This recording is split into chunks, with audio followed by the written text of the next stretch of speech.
Bonsoir à tous et ravi, très ravi même de vous retrouver pour une nouvelle saison de Monde des Arts qui débute sous un ciel bleu, radieux, complètement sec et même complètement irritant. Un ciel qui a d'ailleurs toutes les raisons d'énerver mes invités, voire de les rendre fous, allez savoir, eux qui ont passé tout de même leur été à le scruter dans les moindres détails et à se faire la plupart du temps arrosé. On sourit, mais tout ça a tout de même des conséquences à la fois sur le moral, mais aussi sur l'économie d'un secteur qui est déjà bien fragilisé par une crise sanitaire qui n'est d'ailleurs pas terminée. On va en parler. Alors, mes invités et le moral. Michel Castellon-Bogen, bonsoir. Bonsoir. Merci d'être là. Vous êtes co-directeur du théâtre Le Public. On salue Patricia Hill, la co-directrice. Ça va le moral, ça s'accroche? Ça va. C'est beau aujourd'hui. Aujourd'hui, il fait beau et ma foi, même si l'été a été lourd et humide, on a fini par passer entre les gouttes. Oui, c'est d'ailleurs le titre de l'émission, Un été entre les gouttes. Ah ben voilà, je ne savais pas, mais... Vous pourriez être notre titreur. Oh, je pourrais être beaucoup de choses. Ouais. Allez, Thibaut Neve est avec nous. Bonsoir Thibaut. Bonsoir. Vous êtes comédien, metteur en scène et organisateur du festival Il est temps d'en rire. Il y avait un jeu de mots dans Il est temps d'en rire, le temps, non? Ouais, l'année passée, j'ai qu'il était vraiment temps en fait, qu'on avait été suffisamment enfermés, qu'il était temps d'en rire et surtout d'en pour sortir. Mais donc cette année, le titre marchait toujours. Alors, il y a un double sens. Voilà, il était temps d'en rire, donc c'était parfait. Et ça, c'était à Genval. Oui. On va en parler. Jack Cooper est avec nous également. Bonsoir, Jack. Bonsoir. Co-organisateur, il y a beaucoup de co ce soir. Enfin, il y en a deux en tout cas. Du festival Bruxellon, ça c'est à Molenbeek. Oui. Le moral, ça va? Vous avez vu le ciel aujourd'hui? Ah bah oui, là c'est bien, on va finir en beauté pour les 3 dernières. Oui. Mais oui, l'été a été pluvieux, mais on n'a pas trop à se plaindre quand même, honnêtement. Donc on en parlera. Ah, quelqu'un d'optimiste sur ce plateau, ça c'est gai. On va regarder une bande-annonce, tiens, pour commencer. Bande-annonce 2020 tout de même, du festival Il est temps d'en rire. Il faisait beau, on buvait des cocktails, etc. Oui, c'est drôle parce qu'on a posté la vidéo. À un moment donné, on s'est cru un peu dans The Truman Show. On s'est dit, ces gens nous mentent, quoi. Mais voilà, mais ça fait du bien de voir les images avec du soleil. Allez, mais les comédiens, c'est connu, mentent. Voilà. Allez, on regarde.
Voilà, ça c'est des images qui font plaisir, qui font rêver.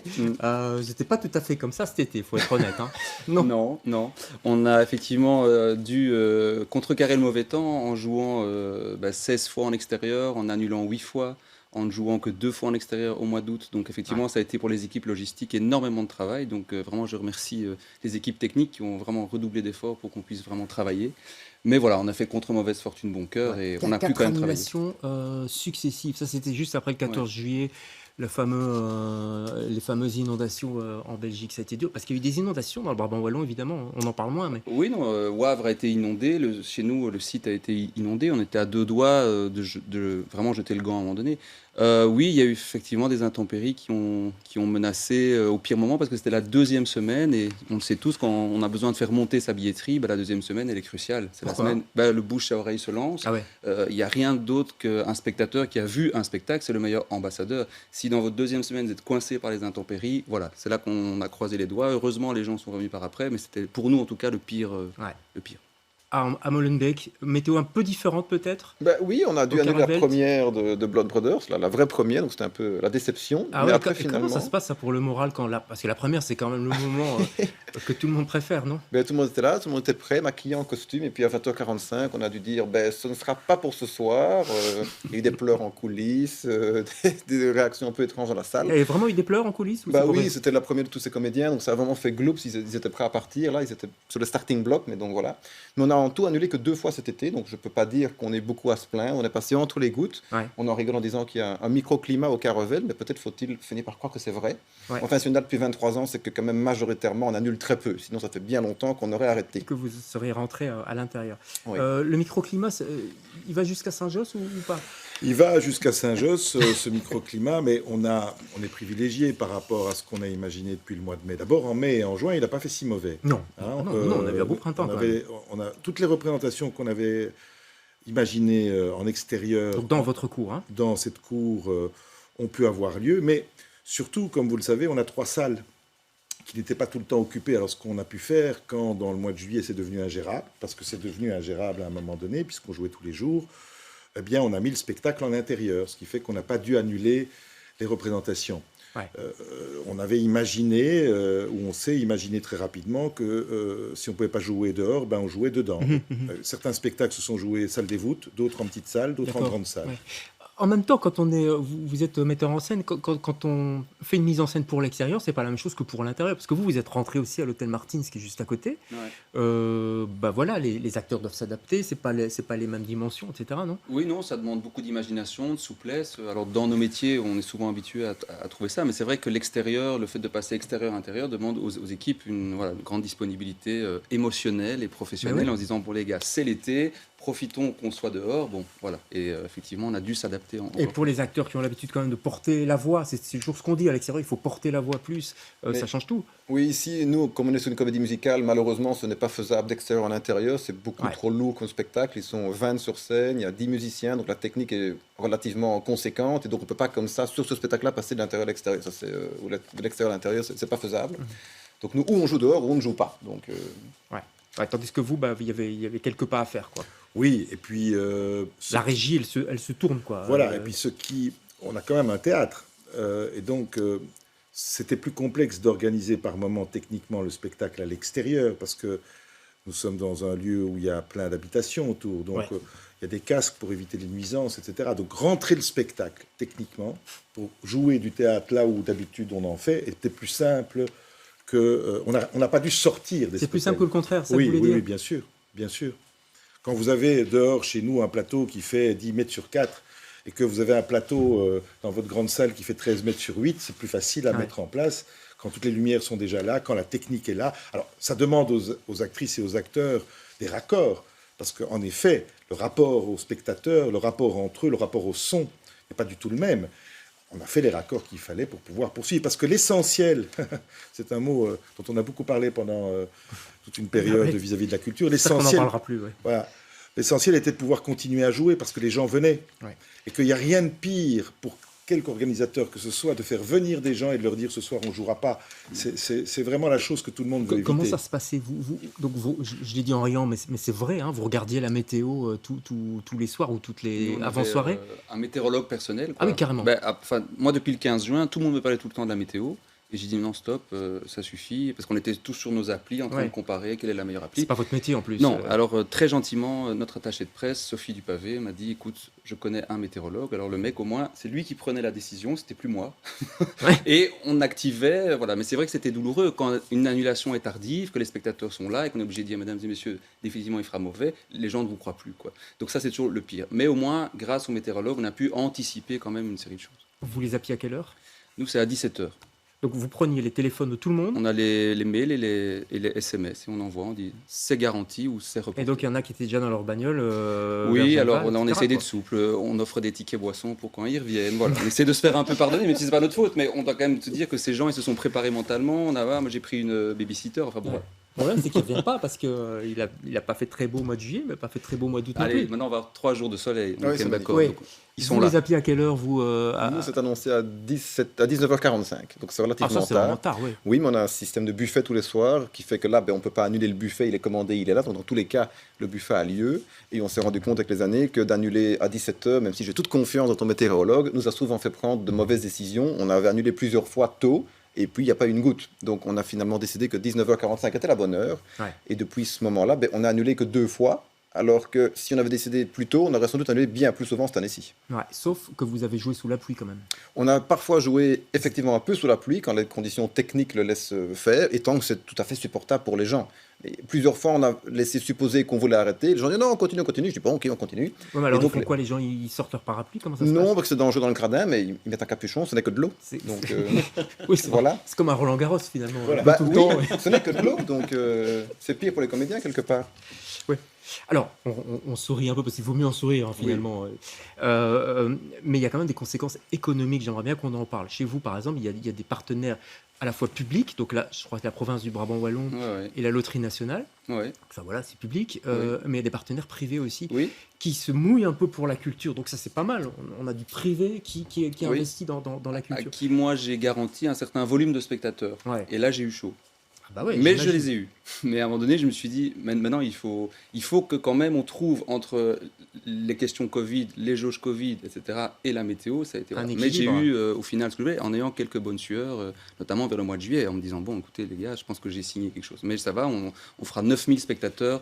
Et c'était Ouais. ce qui était... Donc il n'y a pas ce qui était- une sorte de rupture de confiance avec Non. les privés? Non, non, ils ont été très soutenants et j'avoue que ça nous permet de vivre à 60% de nos billetteries, ce qui est quand même, ce qui reste évidemment très important. Mais enfin, le coussin qu'ils apportaient était garanti par le volume, donc voilà. Contrat rempli. D'accord. Billetterie complète pour vous, par contre privée. Donc, Ah bah oui, complètement. Donc moi, la météo, ça fait 23 ans que je fais avec. Ce que je ne fais pas avec depuis 23 ans, et ce qu'on ne fait pas, c'est pouvoir jouer avec, en nous interdisant 250 places. C'est-à-dire qu'on nous dit, pour des raisons mille fois justifiées, le Covid, il faut 250 sièges vides dans le gradin. Ça, c'est quelque chose auquel on ne sait pas faire face quand on dépend uniquement de la billetterie. Et là, quand les pouvoirs publics, malheureusement, suivent à hauteur de 35 000 euros, c'est-à-dire un peu d'argent de poche sur un budget de 900 000 euros, c'est bien pire pour nous que pour les conditions météo. donc attendez, Donc, votre budget à vous, pour vos spectacles, c'est 900 000 euros? le festival, c'est à peu près 900 000 euros. Oui. Ok, et vous recevez 35 000 euros?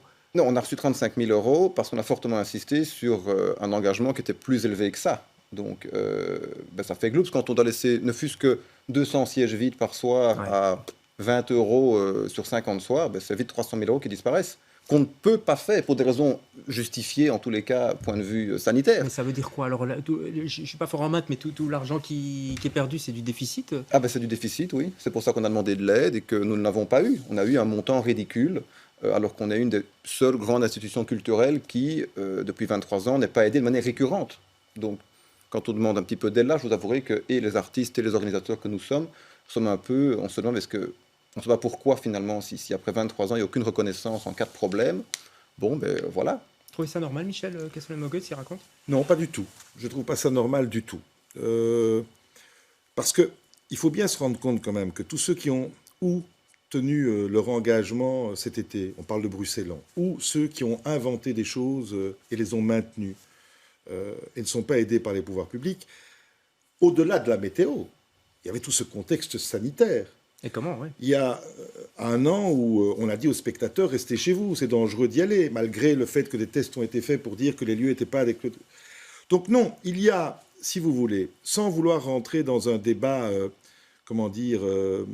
manichéen, il y a depuis un bout de temps, mais encore plus ces derniers temps, comme une punition politique à ceux qui génèrent de la billetterie et en vivent. Mhm. Comme s'il y avait quelque chose derrière ça qui était moins beau, moins propre, moins pur que de l'argent public. Or, il faut bien comprendre que quand on prend le festival de Thibaut ou celui de l'équipe de Bruxellon, cette billetterie, elle sert à quoi? À payer des artistes, pas à autre chose. Des En artistes plus, et des techniciens, enfin toute oui, une équipe. enfin, je veux quoi. dire, Ouais, ouais. et encore, je veux dire, ils ont des bénévoles à gauche, à droite, etc. Donc il y a quelque chose d'excessivement douloureux après autant d'années d'existence, d'être puni quand on se débrouille avec une recette propre importante. Et quand on a une météo de ce que je pense, et qu'on sort du Covid, et qu'il y a eu des tas de choses qui ont mis la culture à mal, bah, c'est encore plus douloureux. Ouais. Alors, quand On pourrait s'attendre à voir plus, c'est ça que vous voulez dire? Et alors quand en plus, il y a des annonces qui sont faites pour dire qu'on va aider et qu'en bout de course, la réalité n'est pas la même, ça devient très douloureux. C'est ce qui est arrivé. On vous a annoncé que vous allez être aidé, vous avez des On a eu promesses. une réunion très très positive avec le cabinet de la ministre, pas elle-même en La direct. ministre Linard, Oui, tout à fait. C'était pas elle, c'était son cabinet. Oui. On a exposé les problématiques liées à l'époque. On pouvait mettre 200 personnes dans les salles, même en extérieur. Donc on dit voilà, si on fait ça, on doit décider dans les jours à venir si on lance tout le festival ou pas. On a eu une réponse très claire disant écoutez, vous êtes tout à fait dans les critères. Il y avait 3 aides possibles, l'aide au festival, l'aide au secteur subventionné de manière ponctuelle, enfin bref. Et c'était clairement supposé que combinant ces 3 aides, nous serions largement entendus. Maintenant, sur un manque à gagner de près de 300 000 euros, ce qui est le cas de ce qu'on ne peut pas vendre, avec un problème financier, nous à l'époque, évalué à 180, pas 300, on a demandé ce qui nous paraissait raisonnable. Je ne sais pas si 35 000 euros sur 180 demandés est une aide raisonnable. Moi, je trouve que non, mais c'était vraiment une question de point de vue. Donc, voilà, maintenant, l'argument a été, on a des économies, et donc vous n'êtes pas mis à mal. Ouais. Mais quand on est une ASBL non subventionnée, qui n'a donc aucun poids face à une banque pour dire, prêtez-nous quelque chose, on a des économies pour que dans 2 ans, on puisse remplacer les projecteurs, remplacer un gradin. Donc, l'année prochaine, Bruxelles, on sera là, on n'est pas mort. Mais il y aura peut-être plus ces économies. Et peut-être que les gens seront assis sur un gradin qui n'est peut-être plus aussi bien, ou qui seront moins bien éclairés. C'est juste ça la conséquence. Vous voulez ajouter quelque chose, Michel? Non, je veux dire que la passion qui nous anime, et qui fait que par moment on trouve des solutions, n'amène pas parfois le politique à diversifier ses aides. Et je trouve qu'il y a de plus en plus une discrimination qui s'effectue sur certains producteurs ou organisateurs de spectacles. Dans le non subventionné comme dans le subventionné. C'est la même chose. Je veux dire que quand on est subventionné pour répondre à des missions de service public. Il y a des obligations. Ce qui est normal tout de même. Alors, tout à fait normal. Et puis, il faut surtout que l'ensemble des moyens soient totalement justifiés, et encore heureux. Mais là aussi, vous avez un secteur où certains n'existent qu'à travers 60, 100, 120% de recettes propres, et d'autres à 14%. Et ils sont parfois aidés de la même manière. Au nom de quoi, on ne sait pas. Ça manque par moments de transparence dans les décisions qui sont prises sur qui on aide, pourquoi, etc. Et donc, on en arrive à se dire, y a-t-il pas une politique culturelle ou une stratégie politique de plutôt amener de la lumière sur certains plutôt que d'autres. Et même ça... À ce point-là? Oui. Et même ça, moi, je pourrais l'admettre, si c'est transparent. La problématique aujourd'hui, c'est que nous ne savons pas. À l'heure où je vous parle, il y a eu 2 types d'aides pour les théâtres subventionnés. Il y a eu une aide qui a été définie sur un pourcentage d'une subvention. Un pourcentage d'une subvention. Tout le monde a reçu un pourcentage. En fonction des subventions qu'ils reçoivent. Voilà. Et ça a été publié. C'est une liste officielle. Et puis, il y a eu un autre type d'aide. Ça s'appelle cellule de veille. C'est des gens qui ne rentraient pas dans le canevas. Et là, nous ne savons pas pourquoi. 1, ça n'a pas été publié. Et 2, quel montant, qui a quoi, et pourquoi, et pourquoi pas. Alors, quand on est dans une situation où c'est porté par un courant politique qui parle au nom de la transparence, ça soulève des questions. Vous avez les mêmes interrogations, les mêmes inquiétudes? Oui, moi je rejoins évidemment mes collègues ici. Et puis il y a une question de calendrier, c'est-à-dire que nous étions en coproduction avec un lieu bruxellois. Alors on vit cette absurdité que c'est le en théâtre Wallonie, de la Toison d'Or. le théâtre de la Toison d'Or, qui fait quand même 60%, plus de 70% des spectateurs qui y viennent. C'est un partenaire très important pour le festival. Il était question qu'on prolonge en salle. Et puis les disparités entre la Wallonie, Bruxelles, etc. Et puis surtout le fait qu'il n'y a pas d'urgence, c'est-à-dire que les pouvoirs publics nous parlent de situations. On commence à toucher les indemnités d'octobre l'année passée. Donc en fait, on est dans une temporalité qui, pour nous, producteurs, le risque, il se prend maintenant. Je ne peux pas maintenant dire, attendez, je vais attendre qu'on verse l'argent sur le compte, et une fois que j'ai l'argent sur le compte... Non. Donc on est quand même dans une temporalité que le politique, malheureusement, par la force des choses, ne prend pas conscience que notre temporalité n'est pas la sienne quand il s'agit d'aider. Et ici, moi, j'ai été quand même estomaqué d'entendre qu'il n'y avait pas de réaction ni du cabinet, ni de dire voilà, la reprise c'est maintenant, nous sommes en septembre, des lieux vont devoir fonctionner avec des jauges réduites, qu'est-ce qu'on fait immédiatement? C'est quoi les pertes de billetterie là maintenant? Et pas dans un an, parce que dans un an il sera trop tard, notamment pour des artistes. On va parler de ça, on va parler un petit peu de la rentrée de ce projet de Covid Save aussi pour les petites salles. Je voudrais qu'on regarde quand même un extrait de Blood Brothers parce que ça c'était quand même le succès. Bah oui, c'était positif. C'était positif, un petit peu de comédie musicale, ça fait du bien, surtout que c'est très rare quand même à Bruxelles. Oui. Allons-y. Cet été, le festival Bruxellon présente Blood Brothers de Willy Russell. Après 24 ans de triomphe à Londres et pour la première fois en français en Belgique, laissez-vous séduire par cette grande comédie musicale. Dans le cadre merveilleux du château du Carrevelde, en plein cœur de Bruxelles, ce spectacle familial est porté par 18 comédiens et 11 musiciens. Venez découvrir cette histoire drôle et captivante de deux jumeaux séparés à la naissance et qui deviendront amis sans savoir qu'ils sont frères. Un spectacle inoubliable. Voilà, et ça se joue encore tout de même. L'été n'est pas tout à fait fini ce soir et demain, il y a encore de la place si on veut... Demain. Demain, Ce soir, c'est archi complet. donc demain, vendredi, il va faire beau, c'est sûr. Vous avez regardé la météo? Je suis Ah, sûr. oui, là, tous. Est-ce que vous aussi hein? Nous, il reste Vous de la encore. place et il va faire beau même en Brabant wallon, quoi. Donc je veux dire, Allez. ouais, c'est bon. L'été indien pour les artistes, ça fait du bien quand même, non? Oui. Dit-il en soupirant un peu. J'ai envie d'avoir votre avis sur le Covid Save Ticket pour la culture. Et donc, c'est connu pour les grands événements comme les concerts, etc. Mais pour les petits événements, les spectacles de théâtre, etc., est-ce que vous seriez plutôt pour les organisations qui vous représentent, qui représentent le secteur culturel, sont plutôt contre? Qu'est-ce que vous en pensez? Je ne sais pas, qui veut réagir par rapport au Covid Save Ticket? Michel? Mais écoutez, vous donnez mon avis sur si je suis pour ou contre, c'est pas tellement intéressant, en fait. Moi, je suis artiste, parfois acteur, metteur en scène, directeur de théâtre, c'est pas à moi à décider d'une logique sanitaire dans un lieu de culture. Non, mais vous avez envie d'un fonctionnement à 100% de capacité, tout de Ce même. que je voudrais surtout, au-delà d'un... Oui, ça oui, Ah oui. ça fait, ça fait 30 ans que j'ai envie de pouvoir utiliser... Mais je voudrais surtout qu'il y ait une position politique claire. C'est pas le cas pour l'instant? Ah non. Pour l'instant, on met les lieux face à un choix possible entre l'un et l'autre. Et je trouve ça très inconfortable, parce que je trouve qu'il y a une responsabilité politique à dire, à partir de maintenant, dans les lieux de culture, voilà la règle. Ok, vous préférez donc qu'on vous oblige, par exemple, À l'un ou à l'autre. qu'on l'impose ou pas? Oui, C'est ça. parce que, voyez-vous, sur toute une série d'inconnus, et encore une fois, dans les enjeux et les risques économiques et autres qu'il peut y avoir sur un choix ou l'autre, il y a des conséquences. Or, la saison qui a démarré, chez nous ça a démarré, mais ça va démarrer très vite dans plein de Un peu théâtres, partout, ouais. elle est programmée. Et les décisions Ouais. ou le type... comprends. donc il n'y a aucune anticipation possible pour l'instant. En plus, ça amène un débat idéologique lourd entre certains, légitime d'un côté comme de l'autre, hein, les exclusions, est-ce que ça n'exclut pas le Covid Save, et de l'autre côté, jusqu'à quel point la liberté individuelle ne met pas en danger une liberté collective, hein, donc solidarité, etc. Le jeune public aussi. Jeune public, comment on fait? Mais tout ça, dites, depuis quand on est dans le Covid? Dites, depuis quand on sait qu'on va faire une rentrée comme ça? Pourquoi il n'y a pas une anticipation qui donne une règle claire, qu'elle nous plaise ou pas?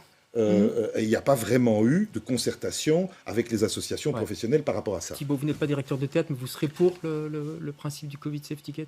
Moi, heureusement, ma casquette de producteur, à partir de samedi, je l'arrange Vous et je suis l'arrangez. content de l'arranger. Sincèrement, À ce parce que point-là oui, j'aimerais pas être dans cette situation que décrit Michel, c'était que c'est un vrai casse-tête. Parce que de nouveau, si le politique prend pas la responsabilité de la décision finale, c'est de nouveau les lieux qui vont devoir prendre la part de risque en se disant que l'argent viendra peut-être dans un an. Donc il faut que la responsabilité vienne pour que le secteur puisse de nouveau s'organiser. Sinon, ça va être au cas par cas et dans des situations de nouveau extrêmement fragilisantes. Et je une pense. toute petite chose encore, il faudrait surtout que ce soit clair pour les citoyens, c'est les spectateurs.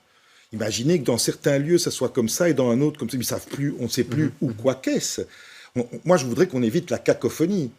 Donc, je suis pour évidemment ne faire prendre aucun risque à qui que ce soit. On n'a pas commencé à attendre cette saison-ci pour faire attention à l'hygiène, etc. Et à tout ce qui est renouvellement d'air, etc. Écoutez, vous avez tous bossé tout là-dessus. ça, tout le monde a, et là aussi, certains on en parle. Là aussi, certains ont été aidés financièrement pour le faire, d'autres pas. Oui. Pourquoi, on ne sait pas. Alors pourquoi certains sont aidés, d'autres pas, ça, voilà. Mais surtout, qu'il n'y ait pas de cacophonie, que les citoyens... On sait très clairement aujourd'hui, quand on va dans un resto, ce qui se passe, d'accord? C'est pas comme ça à Uccle et autrement, à Saint-Josse et encore autrement. Est-ce que vous imaginez ce soir, vous disant, tiens, je vais là, je dois mettre mon masque, je dois pas mettre mon masque, je sais pas. Enfin, ça ne va pas, quoi. Les stades de foot, c'est clair comment ça fonctionne. Hein, il faudrait que ça soit clair pour tous les lieux de culture. Donc, manque de clarté, vous réclamez plus de clarté, une décision dans un sens ou dans politique, oui. D'accord aussi. Oui, tout à fait d'accord. Évidemment, c'est pas à nous de prendre cette décision. Je rejoins tout à fait Michel. Que les gens vont dans tel théâtre, il faut faire ça. Ailleurs, il faut faire ça. C'est ingérable. Déjà, chez nous, ils arrivent, ils passent le château, il faut un masque. Ils arrivent au bar, ils peuvent l'enlever. Pour aller du bar au gradin, ils doivent le remettre. Dans l'escalier du gradin, il faut le mettre. Une fois en haut, assis, ils peuvent l'enlever. Tout ça en 10 minutes de temps. Donc, effectivement, le théâtre est dans la salle. C'est complètement surréaliste. Moi, je trouve extraordinaire que, compte tenu de tout ça, et c'est peut-être ce qui remettra du soleil dans les cœurs, etc. C'est que les gens reviennent, c'est que les gens nous remercient de faire notre métier. Ils sont là, les gens. Hein. Les gens sont là, en grand nombre, et que ça fait partie de l'hygiène de santé mentale que de pouvoir consommer de la culture, qui est un des piliers de la démocratie, et que ça, c'est lumineux. 17 000 personnes chez vous, vous avez chiffré... ou 25, peut-être. Oui, 25. Aux alentours 9, et on est très heureux. 9 000. Donc on sent quand même qu'il y a une envie de sortir, et cet automne aussi. Merci à tous les trois d'être passés chez nous, entre les gouttes. Il va faire beau pendant 4 jours au moins. L'été indien, donc profitez-en, réservez, allez-y, encore des spectacles ouverts un peu partout, et puis la saison ne fait que commencer. Voilà, l'été indien, on ira où tu voudras, quand tu voudras. Oui, c'est cela, oui. Au revoir, Jodassin. On se retrouve, nous, la semaine prochaine pour un autre Monde des Arts. Bonsoir.